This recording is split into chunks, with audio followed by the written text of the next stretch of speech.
దేవుని నామానికి స్తోత్రాలు. అందరికీ వందనాలు. ఈరోజు మార్కు 5వ అధ్యాయంను ధ్యానించుకుందాం. వారు ఆ సముద్రమునకు అద్దరినున్న గేరాసేనుల దేశమునకు వచ్చిరి. ఆయన దోణి దిగగానే అపవిత్రాత్మ పట్టిన వాడొకడు సమాధులలో నుండి వచ్చి ఆయనకు ఎదురు పడెను.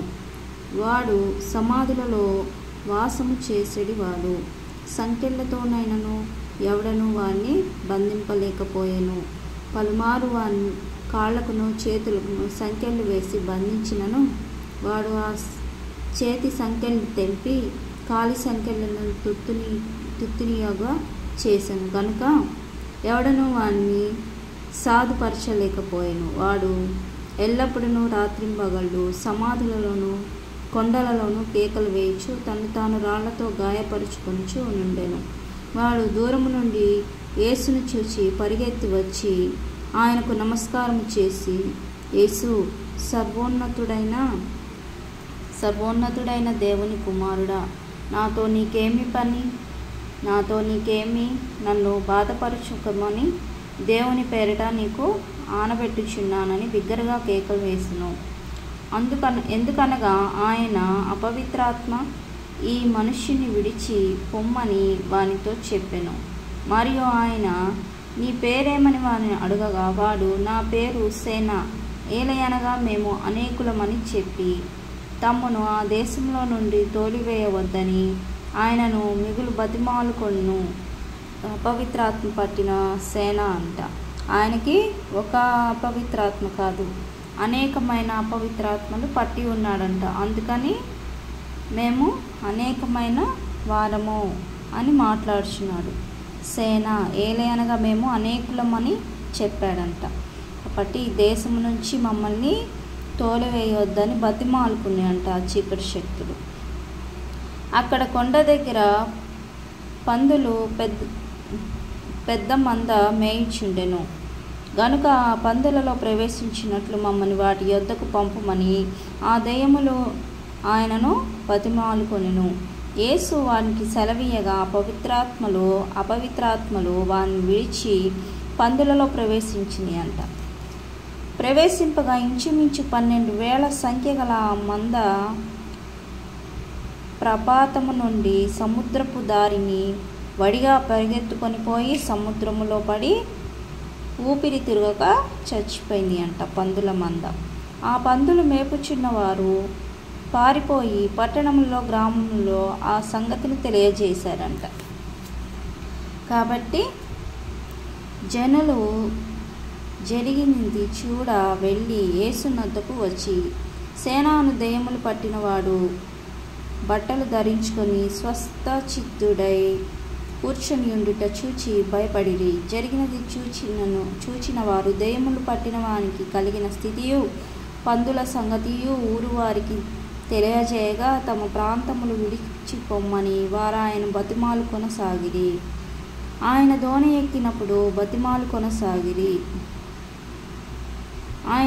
ఎక్కినప్పుడు దయ్యములు పట్టినవాడు ఆయన యొద్దకు తన్నుండమని ఆయనను బతిమాలుకొన్నాడంట సేన.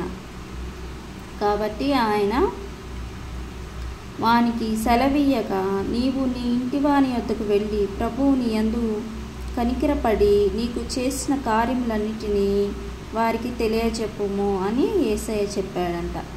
వాడు వెళ్ళి యేసు తనకు చేసినదంతయు దెకపోలిలో ప్రకటింపనారంభింపగా అందరూ ఆశ్చర్యపడ్డారంట. అలాగే యేసు మరలా దోణి ఎక్కి అద్దరికి వెళ్ళినప్పుడు బహుజన సమూహము ఆయన యొద్దకు కూడి వచ్చెను. ఆయన సముద్ర తీరమున నుండగా సమాజ మందిరపు అధికారులలో యూయిరనునొకడు వచ్చి ఆయనను చూచి ఆయన పాదాల మీద పడ్డాడంట. యేసయ్య పాదాల మీద, నా చిన్న కుమార్తె చావనై ఉన్నది, అది బాగుపడి బ్రతుకున్నట్లు నీవు వచ్చి దాని మీద నీ చేతులుంచవలనని ఆయన మిగులు బతిమాలుకొన్నాడంట. ఆయన అతనితో కూడా వెళ్ళెను. బహుజన సమూహమును ఆయన వెంబడించి ఆయన మీద పడుచున్నాడంట. 12 ఏళ్ల నుండి రక్తస్రావము రోగము కలిగిన ఒక స్త్రీ ఉండెను. ఆమె అనేక వైద్యుల చేత ఎన్నో తిప్పలు పడింది. రక్తస్రావం గల స్త్రీ ఉందంట. ఎన్నో వైద్యుల్ని సంప్రదించిందంట. కానీ ఆమె రోగము తగ్గలేదు. తనకు కలిగినంత వ్యయము చేసుకొని ఎంత మాత్రమును ప్రయోజనం లేక మరింత సంకటం పడిందంట. ఆమె యేసును గూర్చి విని, నేను ఆయన వస్త్రము మాత్రము ముట్టినా బాగుపడతాను అనుకుందంట.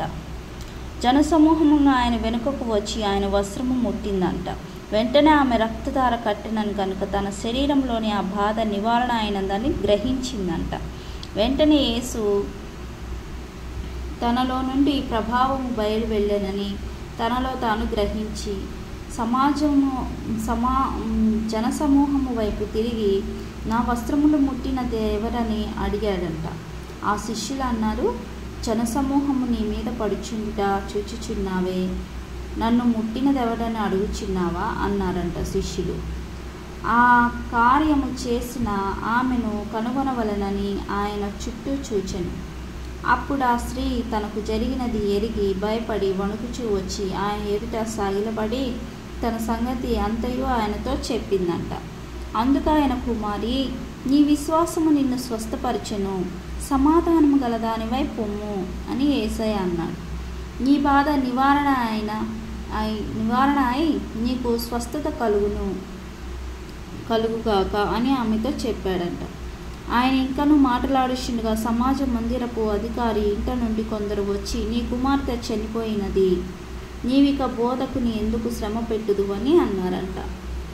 ఎవరు? సమాజ మందిరపు అధికారి ఎదుకు ఆయన కూతురు చనిపోయింది, ఇంకా బోధకుడిని శ్రమ పెట్టొద్దు అన్నాడంట. యేసు వారు చెప్పిన మాట లక్ష్య పెట్టగా, భయపడకుము, నమ్మిక మాత్రం ఉంచుము. సమాజ మందిరపు అధికారితో చెప్పి, పేతురు, యాకోబు సహోదరుడైన యోహాను అనువారిని తప్ప మరి ఎవరినైనాను తన వెంట రానియక సమాజ మందిరపు అధికారి ఇంటికి వచ్చి వారి గొల్లుగా నుండి చాలా ఏడ్చుచు ప్రలాపించుచుండుట చూచి లోపలికి పోయి, మీరేలా గొల్లు చేసి ఏడ్చుచున్నారు?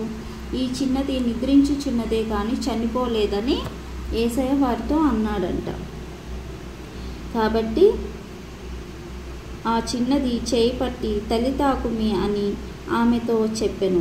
ఆ మాటకు చిన్నదానా లెమ్మని నీతో చెప్పుచున్నానని అర్థము. వెంటనే ఆ చిన్నది లేచి నడవసాగిను. ఆమె 12 సంవత్సరము గల ప్రాయము గలది. వెంటనే వారు బహుగా విస్మయము పొంది, జరిగినది ఎవనికి తెలియకూడదని ఆయన వారికి గట్టిగా ఆజ్ఞాపించి ఆమెకు ఆహారము పెట్టుడని చెప్పాడట. కాబట్టి ఆయన చనిపోయిన వారిని సైతము లేపిన దేవుడు. చిన్నదాన లే అనగానే ఆ 12 ఏళ్ల పాప లేచి నడిచిందంట. కాబట్టి అలాగే రక్తస్రావం గల స్త్రీని కూడా ఆయన వస్త్రము తాకితే నాకు స్వస్థత కలుగుతుందని ఒక విశ్వాసం కలిగి ఆమె జనసమూహంలో తాకగానే ఆయన వస్త్రాన్ని ముట్టగానే ఆయన రక్తధార కట్టిందంట. కాబట్టి ఆయన కార్యాలు ఎంతో ఉన్నతమైనవి. ఆయన కార్యాలు మనం ఊహించలేము. కాబట్టి విశ్వాసము లేని చోట కూడా ఆయన కార్యము జరగదు. కాబట్టి ఏదైనా మనకు విశ్వాసం మాత్రము ఆయన మీద ఉండాలని ఆయన వాక్యాల ద్వారా మాట్లాడుచున్నాడు. కాబట్టి దయ్యాలు పట్టిన వారిని స్వస్థపరిచాడు, రక్తస్రావం గల స్త్రీని స్వస్థపరిచాడు, చనిపోయిన పాపని లేవనెత్తాడు. కాబట్టి ఈ 5వ అధ్యాయంలో 3 కార్యాలు మనము చూస్తున్నాము. కాబట్టి చిన్న వాక్యము దేవుడి దీవించుగాక. చిన్న ప్రార్థన చేసుకుందాం. పరిశుద్ధుడా, ప్రేమ కలిగిన దేవా, నీవు ఇచ్చిన ఈ వాక్యమును బట్టి స్తోత్రములు తండ్రి. అయా, మా నిరీక్షణకు నా తండ్రి అయా ఒక ఆధారము కలుగ చేసే దేవుడు తండ్రి. అయా, నీవు చేసిన కార్యాలు ఎంతో ఉన్నతమైనవి అయ్యా. నీ కార్యాలు అద్భుతములు నాయన. యేసయ్యా, నీకు స్తోత్రములు. చనిపోయిన వారిని లేవనెత్తిన దేవుడు తండ్రి. ఎండిపోయిన ఎముకలను సజీవముగా చేసే దేవుడు ప్రభువా తండ్రి, నీకు స్తోత్రములు తండ్రి. నిన్ను కలిగిన మేము ధన్యులము తండ్రి, నీకు స్తోత్రాలయ్యా.